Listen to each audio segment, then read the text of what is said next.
ابھی کل میں کچھ خریدنے گیا تھا, پتہ نہیں میں کیا خرید رہا تھا, میرے ذہن سے نکل گیا.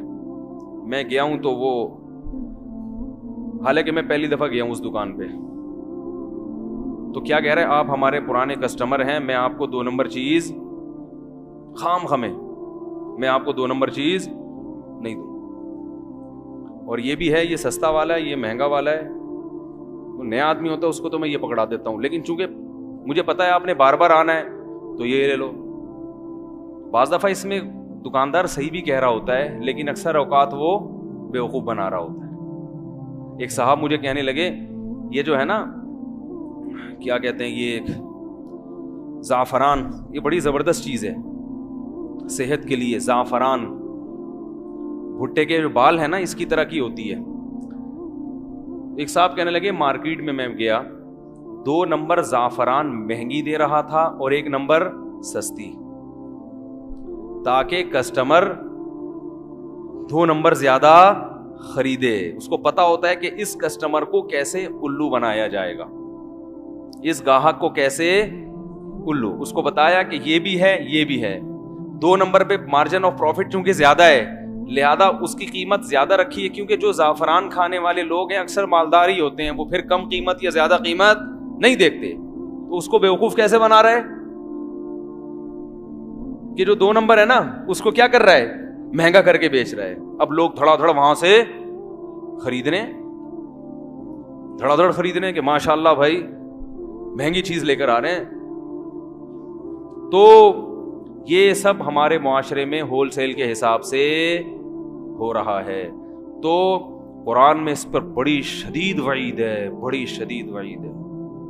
وَيْلٌ لِّلْمُطَفِّفِينَ الَّذِينَ إِذَا اكْتَالُوا عَلَى النَّاسِ يَسْتَوْفُونَ وَإِذَا كَالُوهُمْ أَوْ وَزَنُوهُمْ يُخْسِرُونَ أَلَا يَظُنُّ أُولَٰئِكَ أَنَّهُمْ مَبْعُوثُونَ. فرمائے یہ لوگ جو تجارت میں, خرید و فروخت میں لوگوں کے ساتھ دھوکہ کرتے ہیں, ان کو علم نہیں ہے کہ ایک دن قیامت کا آنے والا ہے جس دن ان سب نے اللہ کے سامنے کھڑے ہو کر حساب دینا ہے. تم یہ سمجھ رہے ہو عدالت میں کوئی کیس نہیں بن سکتا, ان عدالتوں کی اس کے مقابلے میں کوئی اوقات نہیں ہے. یہ تو کچھ بھی نہیں ہے, یہ تو تھوڑا بہت معاشرے کو کنٹرول کرنے کے لیے ہیں. یہ یہاں تو جج خود لٹکے ہوئے ہوں گے قیامت کے دن ان عدالتوں کے. یہاں تو سب سے زیادہ آخرت کی جو عدالت ہوگی اس میں سب سے زیادہ وکیل لٹکے ہوئے ہوں گے کہ نہیں ہوں گے, جن کا کام ہی لوگوں کو انصاف دلانا تھا. تو ان عدالتوں کی کوئی ویلیو ہے؟ بولو بھائی. جس عدالت میں قیامت کے دن, جس عدالت میں انصاف دلانے والے وکیل سب سے زیادہ قیامت کے دن لٹکے ہوئے ہوں گے, وہ سارے وکیل نہیں ہوتے, زیادہ تر کی بات کر رہا ہوں. اقبال نے کہا تھا نا, پیدا ہوا وکیل تو شیطان نے کہا لو آج میں بھی صاحب اولاد ہو گیا.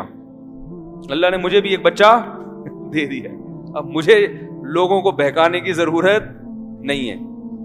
تو ان عدالتوں میں آپ یہ سمجھتے ہو کہ ہم چونکہ یہاں سے بچتے ہیں تو کوئی ایسی بات نہیں ہے. تو بھائی اللہ کی نظر میں ان عدالتوں کی کوئی اوقات نہیں ہے. یہ ہے, اس کی اہمیت ہے, آخرت کے مقابلے میں اس کی کوئی اوقات نہیں ہے. یہ تو تھوڑا بہت معاشرے کو کنٹرول کرنے کے لیے ہلکا پھلکا.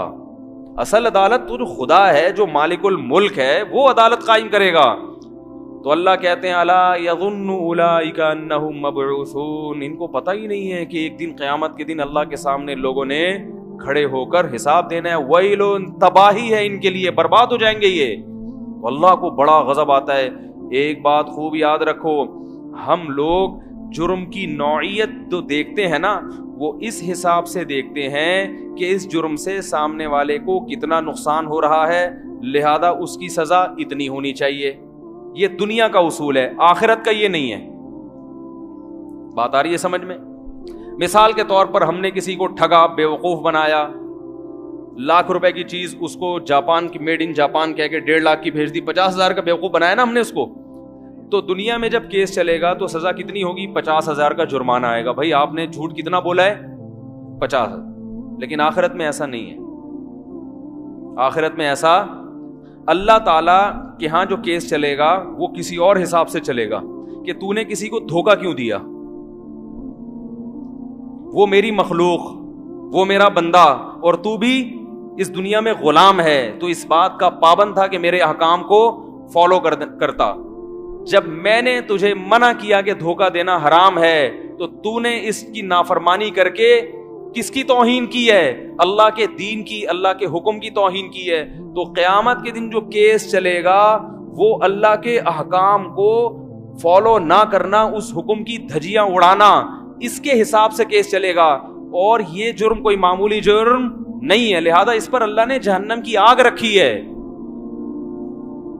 کیونکہ کیس کی جو نوعیت ہے نا وہ مختلف اعتبار سے کیا ہوتی ہے, وہ بدل جاتی ہے. آپ اپنے باپ کو منع کر دیں کہ میں آپ کی خدمت نہیں کروں گا, اور آپ ایک دوسرے آدمی کو منع, باس کو منع کر دیں, تو جرم تو ایک ہی جیسا ہے مگر دونوں کی نوعیت میں فرق. ایک باپ کی نافرمانی کہلائے گی اور ایک باس کی نافرمانی کہلائے گی. تو یاد رکھو اسی طرح دنیا میں جو کیس چلتا ہے وہ اس پر کہ اس نے ایک ملک تھا اس کی اسٹیٹ کے حکم کو توڑا ہے یا کسی انسان کو نقصان پہنچایا ہے.